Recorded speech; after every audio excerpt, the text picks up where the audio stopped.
आपल्या सर्वांचं स्वागत आहे आजच्या या माझ्या व्हिडिओमध्ये. मित्रांनो, आज हा व्हिडिओ बनवण्यामागं एक खूप इंटरेस्टिंग कारण आहे. म्हणजे काय झालं, आमच्याच या क्षेत्रातले म्हणजे वास्तू, ज्योतिष आणि तत्सम विषयातले दोन विद्वान मंडळी जे आहेत, यांच्यामध्ये काही मतमतांतर होताना मला दिसली किंवा काही वैचारिक मतभेद त्यांच्यामध्ये असलेले मला आढळले. आणि बरेच दिवस, अगदी 4-8 दिवस झाले हे बघत होतो. एक आठवडा होऊन गेला त्या गोष्टीला. म्हणून शेवटी म्हणलं, आपल्यासारख्या सामान्य माणसाचं ह्या सगळ्या विषयावरती काय मत आहे. कारण शेवटी मी फक्त वास्तू, ज्योतिष अशा विषयांचा एक साधा, क्षुल्लक, अगदी पामर अभ्यासक आहे. एक तुच्छ व्यक्तिमत्व आहे मी. मी कोणीही अगदी विद्वान, ज्ञानी किंवा या गोष्टीचं कोण बरोबर कोण चूक ठरवणारा असा कुठलाही अधिकारी व्यक्ती नाही. तर या विषयाला सुरुवात करण्यापूर्वी मला तुम्हाला सांगावं वाटतं, याच्यामध्ये एक आहे डॉक्टर जोशी, दुसरे व्यक्तिमत्व आहे ते म्हणजे आनंदजी पिंपळकर. तर डॉक्टर जोशींनी काही व्हिडिओमधनं काही आरोप किंवा काही विधानं केली, ती म्हणजे आनंद पिंपळकर यांच्याबद्दल. आता आनंदजी पिंपळकर हे संपूर्ण महाराष्ट्राला माहिती असलेले एक प्रसिद्ध व्यक्तिमत्व आहे. ज्योतिषशास्त्र किंवा वास्तुशास्त्र ह्यातनं एक खूप प्रसिद्धी पावलेलं असे हे व्यक्तिमत्व आहे, असं आपण म्हणू शकतो. तर सुरुवातीला मी आधी अभ्यास केला दोन्ही व्यक्तिमत्वांबद्दल, समजून घ्यायचा प्रयत्न केला.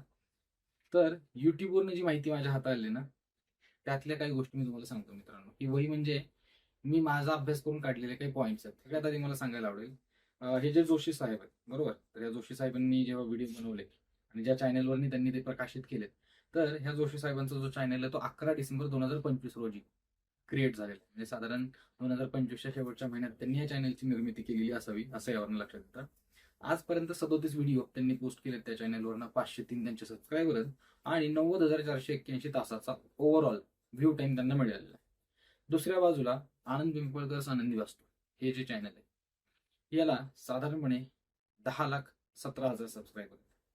हा, तुम्ही बरोबर ऐकताय, 10,17,000 सबस्क्रायबर हे आनंदी वास्तूच्या चॅनलचे आहेत. तसंच त्यांनी आतापर्यंत 3,090 व्हिडिओ एकंदरीत ह्या चॅनलला पोस्ट केलेले आहेत. आणि ओव्हरऑल व्ह्यू टाइम जर आपल्याला सांगायचं झाला ह्या चॅनलचा, तर ओव्हरऑल सगळ्या व्हिडिओजला मिळून आलेला व्ह्यू टाइम हा मित्रांनो 29,09,00,000पेक्षाही जास्त आहे. साधारण मला वाटतं काही दिवसांमध्ये त्यांचे 30 कोटीचे व्ह्यू टाइमचं टार्गेट कदाचित अचीव्ह होईल. हे सगळं सांगतो हे लक्षात ठेवा. ह्याचा उद्दिष्ट काय, तर या व्हिडिओच्या शेवटी आपण याची पुन्हा चर्चा करणार आहोत. जोशी साहेबांनी पहिला व्हिडिओ जो बनवला तर त्यांनी सांगितलं की मंत्रयोग फाउंडेशन नावाच्या संस्थेची काहीतरी त्यांनी स्थापना केली आहे, किंवा ते कोणीतरी पदप्रमुख किंवा एक फाउंडर मेंबर ह्या संस्थेचे असू शकतात. आणि मंत्रयोग फाउंडेशन काय करते, तर धर्म, कर्म, ज्योतिष, वास्तू, तंत्र यासारख्या विषयांबद्दलची वास्तविक आणि शास्त्रशुद्ध जी माहिती आहे ही जनसामान्य लोकांना व्हावी आणि त्यांना त्या संदर्भातल्या सुविधा किंवा सेवा उपलब्ध व्हाव्या, हे असं उद्दिष्ट ठेवून ही संस्था निर्माण झालेली असं मला व्हिडिओतनं कळालं. अगदीच चांगल्या उद्दिष्टाने त्याची सुरुवात झालेली, त्याबद्दल आपल्या मनात कसलीही शंका नाहीये. परंतु थोडं या व्हिडिओमध्ये पुढे जात असताना 3 मिनिटं 15 सेकंद हे जे ड्युरेशन आहे त्या ठिकाणी जोशी साहेबांनी एक प्रश्न केला. ते म्हणाले, त्यांनी म्हणजे आनंदजी पिंपळकरांनी कोणालाही न विचारता ह्या स्तोत्राची निर्मिती केली, किंवा त्यांनी कोणाला न विचारता अशा प्रकारे स्तोत्र बनवलं, हे त्यांचं वाक्य. एक जोशी साहेबांचे वक्तव्य येतं ते म्हणजे, आनंदजी पिंपळकर हे स्तोत्र कोणत्या पुराणातून आपण घेतलंय बरं? आता मला सांगा, आधीच्या वाक्यात ते स्वतःच म्हणतायत की आनंदजी पिंपळकरांनी कोणालाही न विचारता अशा प्रकारचं स्तोत्र बनवलंय, म्हणजे ते त्यांनी स्वतः रचलंय किंवा त्यांनी ते स्वतः बनवलंय असं त्यांनीच आधीच्या वाक्यात म्हणलंय. पुढच्या वाक्यात मात्र ते म्हणतात की आनंदजी पिंपळकर हे स्तोत्र आपण कोणाला विचारून किंवा कोणत्या पुराणातून घेतलेलं आहे हे आपण सांगा. यामध्ये मला थोडंसं कॉन्ट्रडिक्शन असं वाटतं मित्रांनो. त्याच्या पुढे आणखीन ते काय म्हणाले जोशी साहेब, तर कोणत्या पुराणात ऋषींनी तुमच्या फर्मची ऍडव्हर्टाईज करण्याची सुपारी घेतली सांगा बरं, की आपल्यावर विश्वास ठेवून असलेल्या लोकांना देखील याचा मनस्ताप होईल. ते म्हणतात तुमच्यावर म्हणजे तुमच्या फॉलोअर्सला, म्हणजे आनंदजी पिंपळकर यांच्या फॉलोअर्सला देखील, किंवा जे लोक जे फॉलोअर्स त्यांच्यावर विश्वास ठेवून आहेत अशा लोकांना सुद्धा याचा मनस्ताप होईल. पुढे ते काय म्हणताय 4 मिनिटं आणि 30 सेकंदाला, तुमच्याकडे उत्तर नाहीच हे मी सांगतो, कारण त्या क्षेत्रात अभ्यास केलेला मी आहे. पिंपळकर यांना ते सांगतायत की फक्त आपल्या अधिकार क्षेत्रात येणाऱ्या गोष्टी करणं म्हणजेच धाडस होय. त्याचबरोबर त्यांनी एक प्रश्न पण विचारलाय.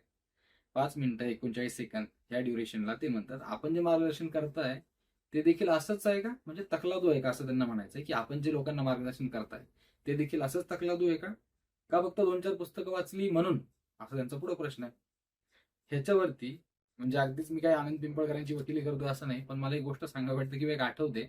अगदी माझं लहानपणापासून म्हणजे साधारण एक 25-30 वर्षापूर्वीपासून कुठं ना कुठं आनंदजी पिंपळकर यांच्या नावाचा उल्लेख होताना मी ऐकलेला आहे.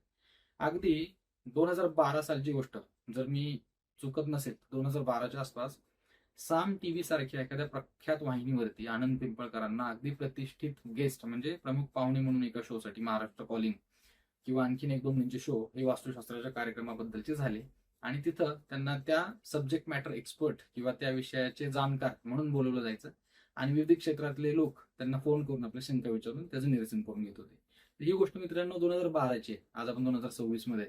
त्या काळात युट्यूब नव्हतं, सोशल मीडिया नव्हतं, पण थोडीशी जेवढी माझी मेमरी आता मला साथ देते त्यानुसार मला आठवतं की 2012 पासून पिंपळकर हे जनसामान्यांच्या समोर अगदी साम टीव्ही सारख्या वाहिनीवरनं आलेले आहेत हे कुठेतरी मला आठवतंय. आणि जिथे त्यांनी उल्लेख केले की 2-4 पुस्तकं आपण वाचली म्हणून हे करताय का, तर मला इथं त्या गोष्टीचं एक हसू येण्याचं कारण म्हणजे माझ्या अल्पमतीनुसार, पुन्हा मी सांगतोय, मला जितकं नॉलेज आहे त्यानुसार आनंदजी पिंपळकर यांनी कमीत कमी 68 पुस्तकाचं लेखन हे आतापर्यंत केलेलं आहे. आणखीन 1-2 कदाचित आतापर्यंत मार्केटमध्ये आले असतील तर मला त्याची कल्पना नाहीये, पण जिथपर्यंत माझी माहिती आहे त्यानुसार 68 पुस्तकं ही आनंदजी पिंपळकर यांनी आजपर्यंत लिहिलेली आहेत.